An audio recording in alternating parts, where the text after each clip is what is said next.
Hello, my dear friends. This is Minuchandra Mandal, Schoolast and English.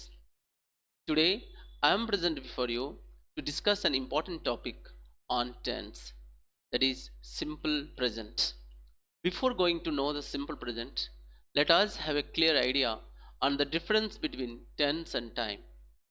Tense is a verb form specific to a language and is used to express time. But time is universal, continuous, and it's never ending. We can classify the period of time into three parts. They are past, present, and future. The time at present is called the present time, and the time before now is the past time, and the time after now is the future time. We will get clear idea on the difference between tenses and time by going through this example. Saroj lives in Mumbai. In this sentence, Saroj is the subject part and lives in Mumbai is the predicate part. And the predicate part begins with the present form of the verb. Therefore, here the tense of this sentence is present. And here Saroj lives in Mumbai. This also speaks the present time. Pratima is going to market now. Here Pratima is the subject, is going to market now is the predicate part. And the predicate part begins with a verb, that is is. Is the present form of the verb. Therefore, the tense of this sentence is present. And the now indicates that the action is going on at the time of speaking. Therefore, time is also present. Tejaswini is leaving for Mumbai tomorrow. Here, Tejaswini is the subject part. Leaving is leaving for Mumbai tomorrow is the predicate part. And as the predicate part begins with only one verb, that is in present form or the V1 form, therefore the tense of this sentence is present. Let us know what is the time of this sentence. Tomorrow. The word tomorrow indicates that the sentence is in future. Therefore, the time of the sentence is future, but tense is present. Sanjay was a student 10 years ago. Sanjay is the subject part. Was a student 10 years ago is the predicate part. And the predicate part has only one verb, that is was. Was is the past form of am and is. Therefore, this indicates that the tense of the sentence is past. Let us know what is the time of this sentence. Sanjay was 10 years ago. Ago indicates that the time of the sentence is past. Similarly, Tapu will appear exam tomorrow. Now, will is the first form of the verb. Therefore, the tense is present. And the word tomorrow indicates that the action is going to happen in future. Therefore, the time is future. So from this we are clear that a sentence may be present or past. There is no future tense. But if you go to the time, there may be a sentence may be in present time or past time or future time. No verbal that tense is the form of the verb. It may be in present or may be in past. If you go through the chart here, the present, past, past participle, present participle, and to infinitive, these are the forms of the verb. We do not find any verb that belongs to future. As the tense is verbal and there is no future form of any verb, it is clear that there is no future tense. So the modern grammarian says that there are only two types of tenses, they are present and past. And the future tense can be expressed, future time can be expressed with the help of the present tense. Let us know about tenses. There are three kinds of tenses. But For our convenience, the grammarians have classified the tenses into three, but actually there are only two tenses. So the three tenses are present tense, past tense, and future tense. And each tenses has been classified into four parts. They are indefinite, progressive, perfect, and perfect progressive. Present indefinite, present progressive, present perfect, and present perfect progressive. Similarly, past indefinite, past progressive, past perfect, and past perfect progressive. Similarly, future indefinite, future progressive, future perfect, and future perfect progressive.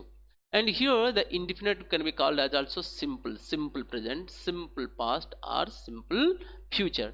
And the progressive, the name of the progressive is otherwise called as what? Continuous. So you can say past continuous, present continuous, and future continuous. Today's class mainly based on simple present. Let us know at what context and situation we do use simple present tense. We use simple present tense to express the universal truth or the general truth or the truth forever. Whenever you are going to express the customs, tradition, and rituals, all these expressions can be expressed in simple present. Whenever you are giving quotation of the authors or proverbs or sayings, when you are saying sayings, then you use simple present. And whenever you are giving running commentaries of sports or anything, then we use simple present.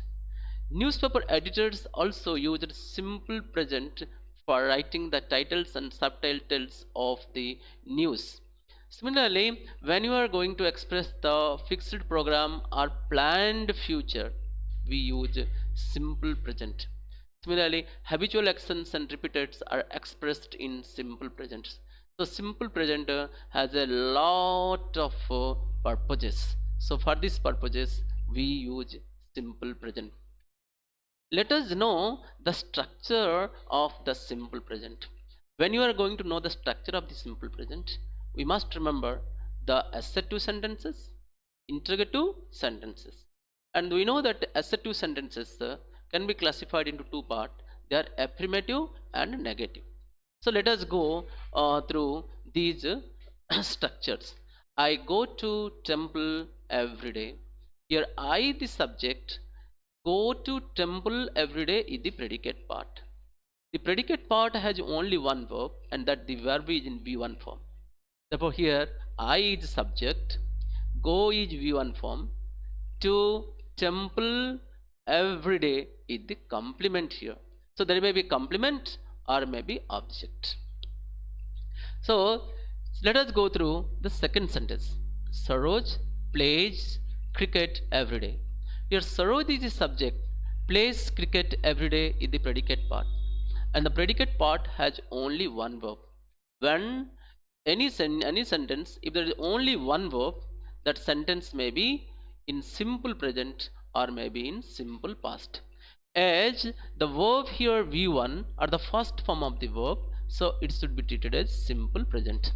And Saroj is the subject, place is the V1, we add S or ES. We will discuss later on where to use S and where to use ES.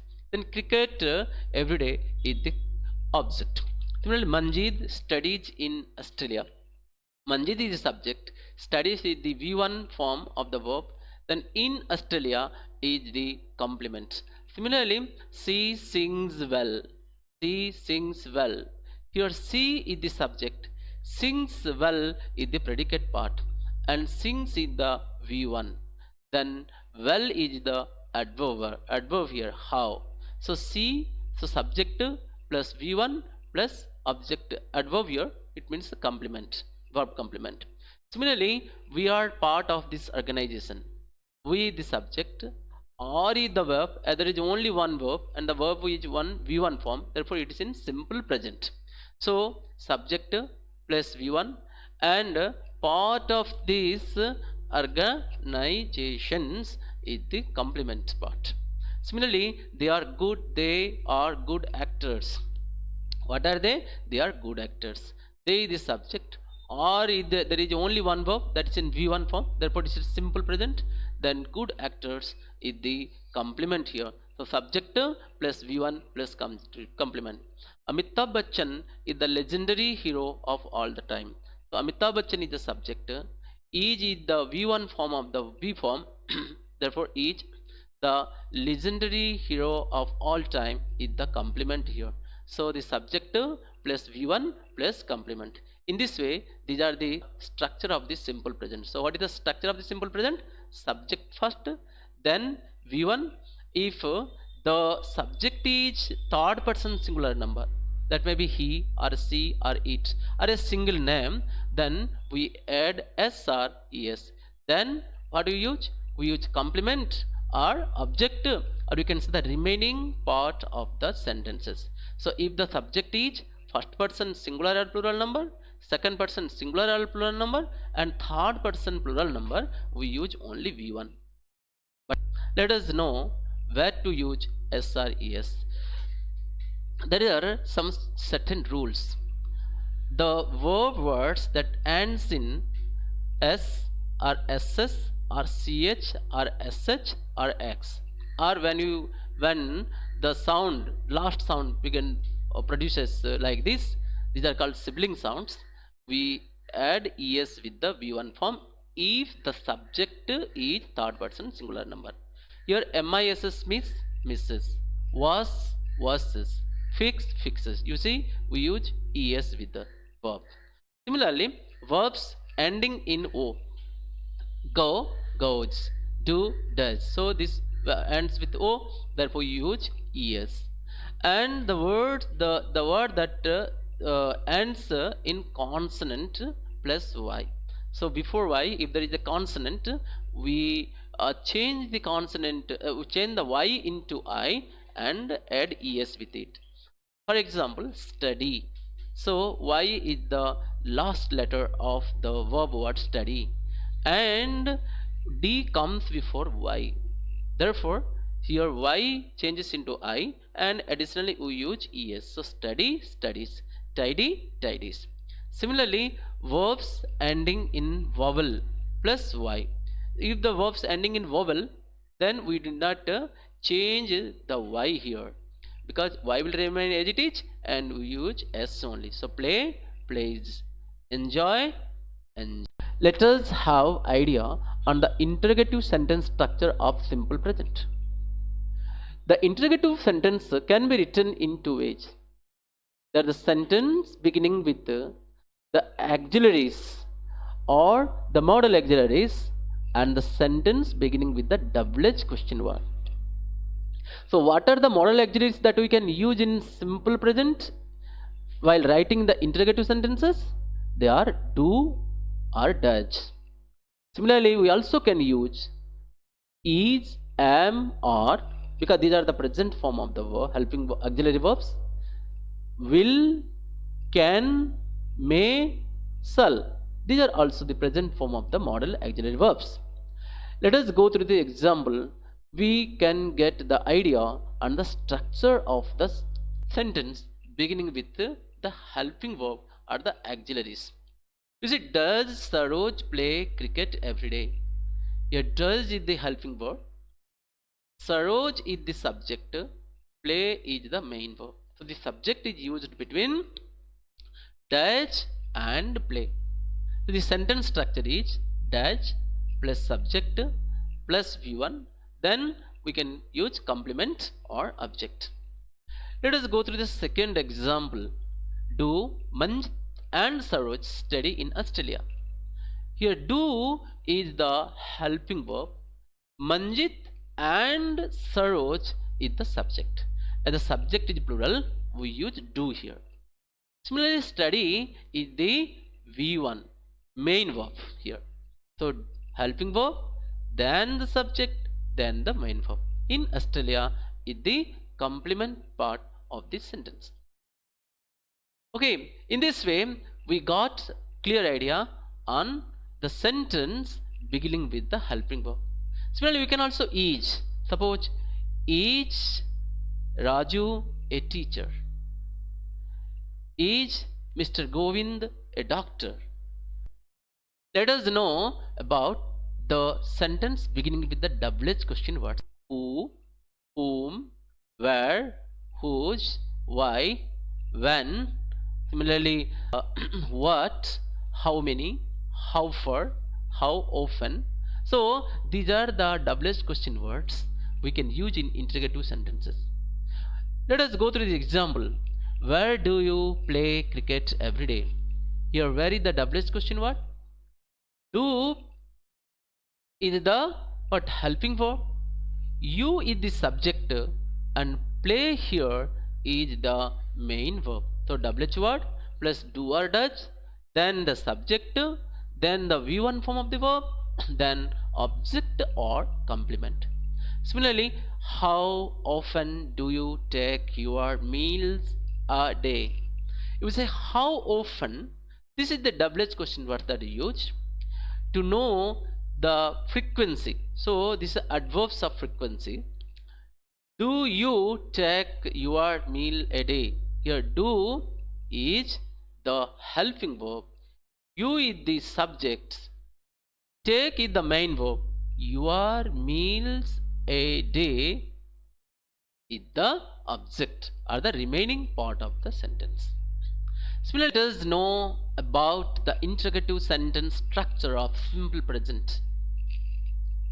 The interrogative sentence in any tense can be written in two ways. They are the sentence beginning with the auxiliary verbs acting as the helping verbs, and the sentence beginning with the double-edged question words. So what are the auxiliaries that we can use in interrogative sentence of simple present? They are do, does, is, am, are. Similarly, some modal auxiliaries like shall, will, may, can. Let us have clear idea by going through this example. Does Saroj play cricket every day? Here does is the helping verb, Saroj is the subject, play is the main verb. We know very well that if the subject is third person singular number, we use the helping verb does. So helping verb plus subject plus V1 plus the remaining part of the sentence. The remaining part of the sentence may be complement or the object. Similarly, do Manjit and Saroj study in Australia? This is also yes or no question beginning with the helping verb. So do, then subject, then main verb, then complement or object we can use. So look at the sentence here. Manjit and Saroj is the plural subject.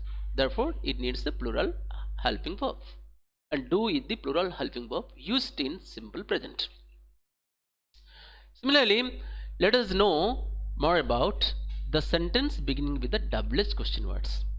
Where do you play cricket every day? Here, where is the double-edged question words. Do is the helping verb. You is the subject here. Play is the main verb here. So the subject is used between the helping verb and the main verb. Then cricket is the object here. Every day, the remaining adverb here, remaining part of the sentences. Okay, let us go through another example. How often do you take your meal a day? You will see how often, similarly how far, similarly how many times. Sometimes they say that these are the H questions. Okay, H questions are can be treated as a double-edged question word also here. So how often do you take your meal a day? So how often, okay, is the double-edged question word. Then do is the helping verb, then the subject, then the main verb, then the object here. Let us know the structure of this sentence. What is your name? So what, double-edged word questions which gives the answer that is acting as the object. Then is the present form of be. Okay, then your name is subject here actually. Because the answer is what is your name? The answer will be my name is what? Raju. My name is Minu Chandra Mandal. We say my name is Minu Chandra Mandal. So answer to what will be the object here. Similarly, who is your favorite cine actor?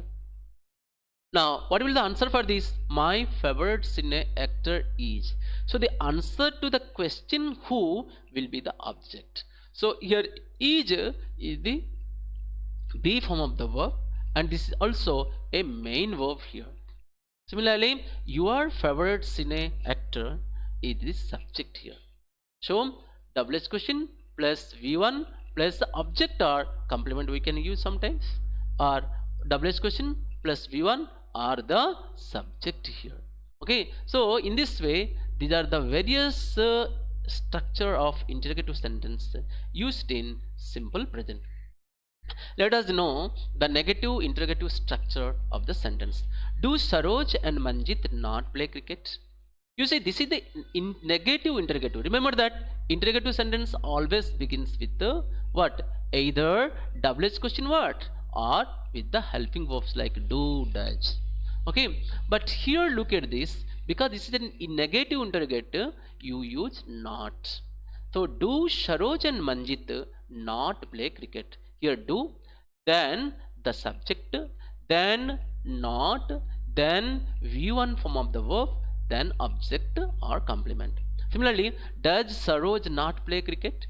Saroj is the subject here, does is the helping verb here. So does helping verb, then the subject, then not, then the main verb, then the object we are using. Similarly, but you see, if you write don't you like eating pizza, when you are writing this in a short form, the negative in a short form, the sentence structure will change. When you say don't you like eating pizza, here we use not after do. But when you are writing does Saroj not play cricket, then we are using not after subject and before the main verb. Remember this. Similarly, go through this example. Doesn't Mita watch horror movie? Here doesn't means the does not. So when you are using the short form of the negative form of the do or does, what you are doing? We should write not soon after the helping verb here. So doesn't, then Mita is the subject, watch is the main verb, and horror movie is the object here. Now look at this. These are the sentence structures. Do plus subject plus not plus V1, then complement or object. Similarly, if the subject is third person singular number he or she or it, we use does. The sentence structure will be like this: does plus subject plus not plus V1 plus complement. Prediction negative form of do or does, we should bring not and use not with the do or does. So here doesn't plus subject plus V1 plus object plus complement. Okay, let us go through the double H question words. Why don't you play cricket? Why is the double H question words? Then don't, as you already studied, when you are used in a shortened form with the helping verb, we should use not with the helping verb itself. So why don't you play cricket? Okay, why? Then the helping verb, then you, then the main verb, then the object.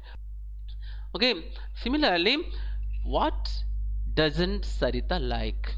So what, double H question, what? Doesn't is the shortened form of the negative form of does. So what doesn't Sarita like?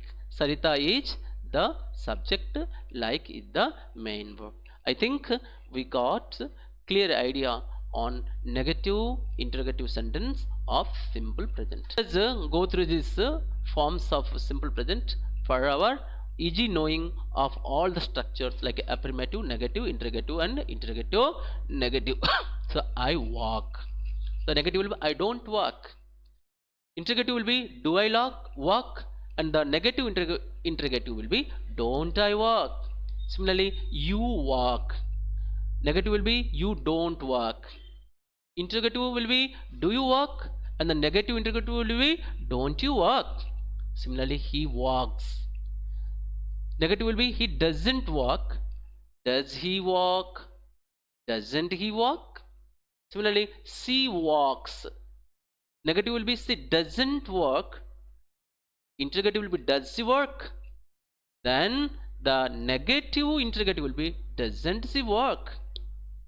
And if you go through this example, you will get all the sentence structure like affirmative, negative, and interrogative negative structure of simple present. Humbly I request you to encourage me posting your valuable suggestions for my further improvement. Please like my video, share my video, and give your valuable suggestions so that I can do more and more videos in future. Thanking you all for listening to